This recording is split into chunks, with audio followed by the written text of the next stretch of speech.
Hi hello ನಮಸ್ಕಾರ. ಭುವನಗಿರಿ ಭುವನೇಶ್ವರಿ ಚಾನಲ್ಗೆ ಸ್ವಾಗತ. ನಾನು ನಿಮ್ಮ ಸಂಧ್ಯಾ. ಇವತ್ತು ಒಂದು ಸ್ಪೆಷಲ್ ರೆಸಿಪಿ ಇವತ್ತು ಮಾಡೋಣ. ಇದು ಬಂದುಬಿಟ್ಟು ಕ್ಯಾರೆಟ್ ಹಲ್ವಾ. ಈ ಹಲ್ವಾ ಮಾಡೋದಕ್ಕೆ ಹಾಲಿನ ಅವಶ್ಯಕತೆ ಕೂಡ ಇಲ್ಲ, ತುಂಬಾ ಚೆನ್ನಾಗಿರುತ್ತೆ. ಬೇಕಾದರೆ ನೀವು 4ರಿಂದ 5 ದಿನ ಇಟ್ಟರೂ ಕೂಡ ಏನೂ ಆಗೋದಿಲ್ಲ, ಅಷ್ಟು ಚೆನ್ನಾಗಿ ಇರುತ್ತೆ. ಹಾಗಾದರೆ ಈ ರೆಸಿಪಿನ ಹೇಗೆ ಮಾಡ್ಕೊಳ್ಳೋದು, ಒಂದು 4-5 ದಿನ ಅಥವಾ ಒಂದು ವಾರ ಇಟ್ಟರೂ ಕೂಡ ಹಾಳಾಗದೇ ಇರೋ ಹಾಗೆ ಯಾವ ಥರ ಇಟ್ಕೊಳ್ಳೋದು ಈ ಕ್ಯಾರೆಟ್ ಹಲ್ವಾ, ಅಥವಾ ಗ್ಲಾಸ್ ಕ್ಯಾರೆಟ್ ಹಲ್ವಾ ಅಂತಲೂ ಕರಿಬೋದು. ಇದನ್ನು ಹೇಗೆ ಮಾಡೋದು ಅಂತ ಬನ್ನಿ ನೋಡೋಣ. ಅದಕ್ಕೂ ಮೊದಲು ನೀವು ಇದೇ ಫಸ್ಟ್ ಟೈಮ್ ನನ್ನ ಚಾನಲ್ನ ನೋಡ್ತಾ ಇದ್ದರೆ ಸಬ್ಸ್ಕ್ರೈಬ್ ಆಗಿ, ಹಾಗೆ ಪಕ್ಕದಲ್ಲಿರುವಂಥ ಬೆಲ್ಲೈಕನ್ನ ಕೂಡ ಒತ್ತಿ, ಅದರಲ್ಲಿ ಆಲ್ ಅನ್ನೋದನ್ನ ಒತ್ತೋದ್ರಿಂದ ನಾನು ಹೊಸ ರೆಸಿಪಿ ವಿಡಿಯೋ ಹಾಕಿದಾಗ ನಿಮಗೆ ನೋಟಿಫಿಕೇಷನ್ ಬರುತ್ತೆ. ಆಗ ನಾನು ಹಾಕೋ ಎಲ್ಲ ರೆಸಿಪಿ ವಿಡಿಯೋಗಳು ನೀವು ಹಾಕಿದ ತಕ್ಷಣವೇ ನೋಡ್ಬೋದು. ಹಾಗೆ ನನ್ನ ಚಾನಲ್ನ ಇಲ್ಲಿವರೆಗೂ ಯಾರು ಸಬ್ಸ್ಕ್ರೈಬ್ ಮಾಡಿಲ್ಲ, ಪ್ಲೀಸ್ ಸಬ್ಸ್ಕ್ರೈಬ್ ಮಾಡ್ಕೊಳ್ಳಿ. ನಿಮ್ಮ ಫ್ಯಾಮಿಲಿ ಫ್ರೆಂಡ್ಸ್ ಜೊತೆಗೆ ಶೇರ್ ಮಾಡಿ. ನಾನು ಹಾಕೋ ಎಲ್ಲ ರೆಸಿಪಿ ವಿಡಿಯೋಗಳನ್ನು ಜೊತೆಗೆ ಮಿಸ್ ಮಾಡ್ದೇ ಲೈಕ್ ಮಾಡಿ. ಹಾಗಾದರೆ ಬನ್ನಿ, ಇವತ್ತಿನ ಸ್ಪೆಷಲ್ ಆದಂಥ ಹಾಲು ಅಥವಾ ಕೋವಾನ ಯೂಸ್ ಮಾಡದೆ ಮಾಡೋವಂಥ ಕ್ಯಾರೆಟ್ ಬರ್ಫಿ ಹಲ್ವಾ ಹೇಗೆ ಮಾಡೋದು ಅಂತ ನೋಡೋಣ.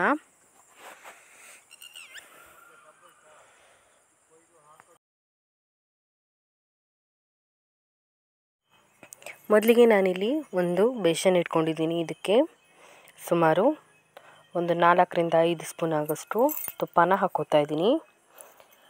ನೀವು ತುಪ್ಪದ ಬದಲಿಗೆ ಕೊಬ್ಬರಿ ಎಣ್ಣೆ ಕೂಡ ಯೂಸ್ ಮಾಡ್ಬೋದು, ಚೆನ್ನಾಗಿರುತ್ತೆ. ತುಪ್ಪ ಸ್ವಲ್ಪ ಕರಗಲಿ. ಈಗ ನಾನು ಇದಕ್ಕೆ ಕ್ಯಾರೆಟನ್ನು ಹಾಕ್ಕೋತೀನಿ. ತುಪ್ಪ ಚೆನ್ನಾಗಿ ಬಿಸಿಯಾಗಿದೆ. ಕ್ಯಾರೆಟನ್ನು ತುರಿದು ಇಟ್ಕೊಂಡಿರೋವಂಥದ್ದು ಹಾಕ್ಕೊಂಡಿದ್ದೀನಿ ಪೂರ್ತಿಯಾಗಿ. ಈಗ ಇದನ್ನು ಒಂದು ಸಲ ಚೆನ್ನಾಗಿ ಮಿಕ್ಸ್ ಮಾಡ್ಕೋತೀನಿ. ಇದಕ್ಕೆ ನಾನು ಗೋಡಂಬಿ ಕೂಡ ಹಾಕ್ಕೊಂಡಿದ್ದೀನಿ. ನೋಡಿ, ಗೋಡಂಬಿ ಹಾಕಿಬಿಟ್ಟು ಚೆನ್ನಾಗಿ ಮಿಕ್ಸ್ ಮಾಡ್ಕೊಳ್ಳಿ. ತಳ ಹಿಡಿಬಾರ್ದು, ತುಪ್ಪದಲ್ಲಿ ಚೆನ್ನಾಗಿ ಗೋಡಂಬಿ ಫ್ರೈ ಆಗಬೇಕು. ಆ ಥರ ಕ್ಯಾರೆಟ್ ಮತ್ತು ಗೋಡಂಬಿನ ಚೆನ್ನಾಗಿ ತುಪ್ಪದಲ್ಲಿ ನಾವು ಫ್ರೈ ಮಾಡ್ಕೋಬೇಕಾಗತ್ತೆ. ಹಸಿ ವಾಸನೆ ಹೋಗೋವರೆಗೂ ಚೆನ್ನಾಗಿ ಕೈ ಬಿಡ್ದೇ ಫ್ರೈ ಮಾಡ್ಕೊಳ್ಳಿ. ಈ ಥರ ನೀವು ಚೆನ್ನಾಗಿ ಫ್ರೈ ಮಾಡ್ಕೋತಾನೆ ಇರಬೇಕು. ನೋಡಿ ಫ್ರೆಂಡ್ಸ್, ಈ ಥರ ನೀವು ತುಪ್ಪ ಒಂದು ವೇಳೆ ಕಡಿಮೆ ಅನಿಸಿದ್ರೆ ಇನ್ನೊಂದು ಸ್ವಲ್ಪ ಆ್ಯಡ್ ಮಾಡ್ಕೊಳ್ಳಿ. ಈಗ ಇದಕ್ಕೆ ನಾನು ಸಕ್ಕರೆ ನೀರನ್ನು ಆ್ಯಡ್ ಮಾಡ್ಕೊಂಡಿದ್ದೀನಿ. ಸುಮಾರು 1 ಕಪ್ ಕ್ಯಾರೆಟ್ ತುರಿ ಆದರೆ ನೀವು 1.5 ಕಪ್ ಆಗೋಷ್ಟು ಸಕ್ಕರೆನ ತೊಗೋಬೇಕು. ಅದಕ್ಕೆ ನೀರು ಹಾಕಿಬಿಟ್ಟು ಬಿಸಿ ಮಾಡ್ಕೊಳ್ಳಿ. ಸ್ವಲ್ಪ ಬಿಸಿ ಇರ್ತಾನೆ ಹಾಕ್ಕೊಳ್ಳಿ. ನೋಡಿ, ಈಗ ಹಾಕ್ಕೊಂಡಿದ್ದೀನಿ. ಹಾಕ್ಬಿಟ್ಟು ಇದನ್ನು ಚೆನ್ನಾಗಿ ಮಿಕ್ಸ್ ಮಾಡಿ ಕುದಿಯೋದಕ್ಕೆ ಬಿಡ್ತೀನಿ ನಾನು. ಈ ಥರ ಚೆನ್ನಾಗಿ ಕುದಿಯೋದಕ್ಕೆ ಬಿಡಬೇಕು. ಸಕ್ಕರೆ ಹಾಕಿಬಿಟ್ಟು ಆಮೇಲೆ ನೀರು ಹಾಕೋಕ್ಕೆ ಹೋಗಬೇಡಿ. ಹಾಗೆ ಹಾಕೋದ್ರಿಂದ ಹಲ್ವಾ ಟೇಸ್ಟ್ ಹಾಳಾಗುತ್ತೆ. ಹಾಗಾಗಿ ಆದಷ್ಟು ಸಕ್ಕರೆ ನೀರನ್ನು ಮಾಡಿಕೊಂಡು ಹಾಕ್ಕೊಳ್ಳಿ. ಸಕ್ಕರೆ ಮತ್ತು ನೀರನ್ನು ಹಾಕಿ ಚೆನ್ನಾಗಿ ಬಿಸಿ ಮಾಡ್ಕೊಳ್ಳಿ. ಒಂದು ಲವಂಗ ಕೂಡ ಅದಕ್ಕೆ ಹಾಕ್ಕೊಳ್ಳಿ. ಆಮೇಲೆ ಅದನ್ನು ಇದಕ್ಕೆ ಹಾಕಿಬಿಟ್ಟು ಆ್ಯಡ್ ಮಾಡಿಬಿಟ್ಟು ಚೆನ್ನಾಗಿ ಮಿಕ್ಸ್ ಮಾಡಿಕೊಂಡು ಕುದಿಯೋದಕ್ಕೆ ಬಿಡಿ. ಕ್ಯಾರೆಟ್ ಅದೇ ಸಕ್ಕರೆ ನೀರಲ್ಲಿ ಚೆನ್ನಾಗಿ ಬೇಯಬೇಕು.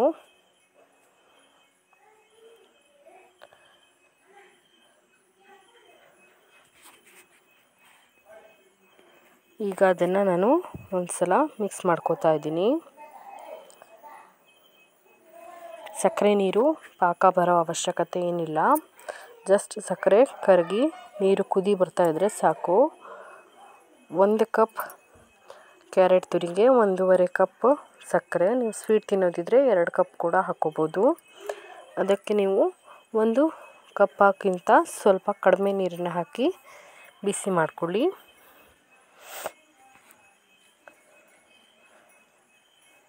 ಗೋಡಂಬಿನ ಬೇಕಿದ್ರೆ ನೀವು ತುಪ್ಪದಲ್ಲಿ ಹುರಿದು ಎಕ್ಸ್ಟ್ರಾ ಕೂಡ ಹಾಕ್ಕೋಬೋದು. ಈಗ ಇನ್ನೊಮ್ಮೆ ನಾನು ಚೆನ್ನಾಗಿ ಮಿಕ್ಸ್ ಮಾಡ್ತಿದ್ದೀನಿ. ನೋಡಿ ಫ್ರೆಂಡ್ಸ್, ಇಷ್ಟು ಬೇಗ ಗಟ್ಟಿ ಆಗ್ತಾ ಬಂತು ಅಂತ. ಆದಷ್ಟು ಮಿಕ್ಸ್ ಮಾಡ್ತಾ ಇರಬೇಕು, ಯಾಕೆಂದರೆ ತಳ ಹಿಡಿಯೋ ಚಾನ್ಸಸ್ ಇರುತ್ತೆ. ಹಾಗಾಗಿ ಆದಷ್ಟು ಮಿಕ್ಸ್ ಮಾಡ್ತಾಯಿರಿ.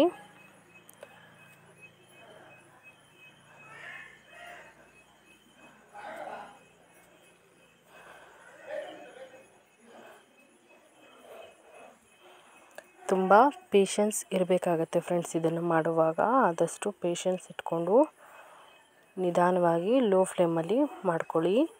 ಕ್ಯಾರೆಟ್ ಚೆನ್ನಾಗಿ ಬೆಂದು ಬರಬೇಕು. ನೋಡಿ, ಈಗ ಸುಮಾರು ಅಂಟು ಬಂದಿದೆ. ಇದೇ ಥರ ಪೂರ್ತಿಯಾಗಿ ಕ್ಯಾರೆಟ್ ನೀರನ್ನು ಅಬ್ಸರ್ವ್ ಮಾಡಿಕೊಂಡು ಫುಲ್ ನೀರು ಇದಾಗಿಬಿಟ್ಟು ಚೆನ್ನಾಗಿ ಗಟ್ಟಿಯಾಗುತ್ತೆ.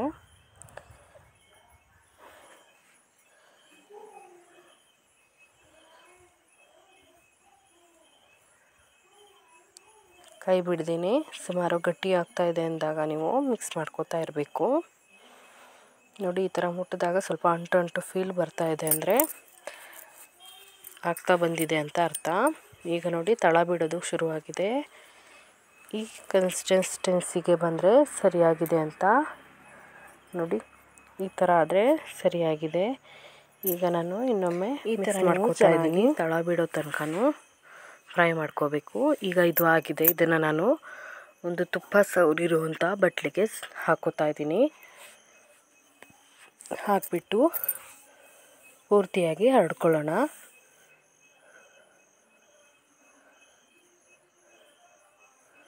ಈ ಥರ ನೀವು ಪೂರ್ತಿಯಾಗಿ ಹರಡ್ಕೋಬೇಕು.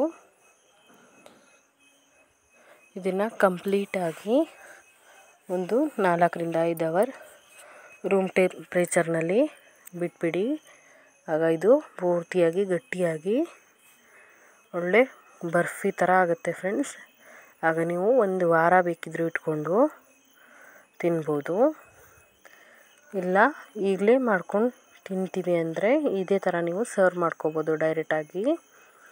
1 ವಾರ ತನಕ ನಾವು ಇಟ್ಕೋತೀವಿ ಅನ್ನೋರು ಈ ಥರ ನೀಟಾಗಿ ಪ್ಲೇಟ್ ಮೇಲೆ ಹರಡ್ಬಿಟ್ಟು ಒಂದು 4-5 ಅವರ್ ಹಾಗೆ ಬಿಟ್ಬೇಡಿ, ಗಟ್ಟಿಯಾಗುತ್ತೆ.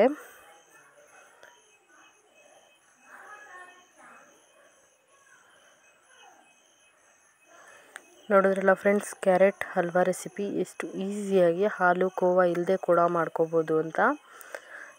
ಈ ರೆಸಿಪಿ ನಿಮಗೆಲ್ಲ ಇಷ್ಟ ಆಗಿದೆ ಅನ್ಕೋತೀನಿ. ಇದೇ ಫಸ್ಟ್ ಟೈಮ್ ನೀವು ನನ್ನ ಚಾನಲ್ನ ನೋಡ್ತಾ ಇದ್ದರೆ ಸಬ್ಸ್ಕ್ರೈಬ್ ಆಗಿ, ಹಾಗೆ ಪಕ್ಕದಲ್ಲಿರೋಂಥ ಬೆಲ್ಲೈಕನ್ನ ಕೂಡ ಒತ್ತಿ.